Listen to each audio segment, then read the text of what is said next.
I have a strong response to one aspect of the film, and that is it hurts because I see people who are waiting for something, and maybe they think school is their ticket out, and they think it has to happen behind the doors of the building. Well, one thing that we have to have our students, and I have some of my students and parents here today because they're the future and they will make the difference in our community. But we also know what they said in the movie. What are the results? What happens if you don't get it? Well, we know what the results are going to be if you don't get an education. We're going to have crime. We're going to have, all type of bad things that are going to happen if we don't educate our kids. If we don't improve the public educational system. The Missouri Chamber of Commerce and the United States Chamber of Commerce have taken on the initiative of recognizing and identifying challenges that we have in public elementary and secondary education. And I applaud them for that. That we not abandon what is absolutely essential if we really want to educate all children, and that is to join hands, come together as communities and support public schools.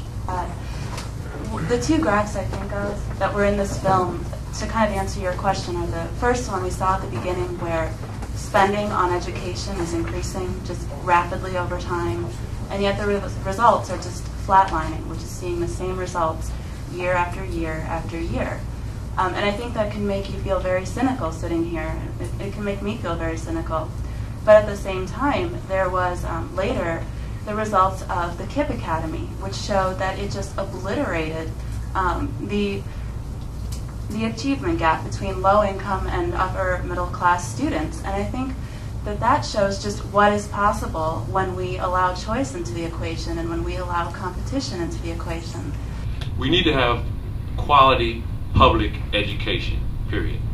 It's good to have options. I believe in options. But there are a lot of people who can't afford or don't want to put their hands in luck. Community engagement, Tony, as you just said, is absolutely critical. I mean, we have to take ownership of our public schools. I mean, that's why they're called public schools, and we need to take ownership for those. We've had more educators do more damage to the St. Louis public schools or any school districts than non-educators in the history of education. So, like anything else, it comes down to the selection of an individual. You can't say that all educators will make a good superintendent, no more than you can say all non-educators can make a good superintendent. The first guy who was here with Bertie screwed things up royally. The current guy, Rick Sullivan, is a business person and non-educator. For the first time, the budget has been balanced. For the first time, they have over 90% attendance in the schools. There's a lot of things that are going right being led by a non-educator. Charter schools eliminate some of the barrier for some students who don't have enough money to go to private school to start getting the education that they want and they deserve. That's what I love about vouchers. I know that there is a fear that with vouchers you would leave some students, in really failing public schools.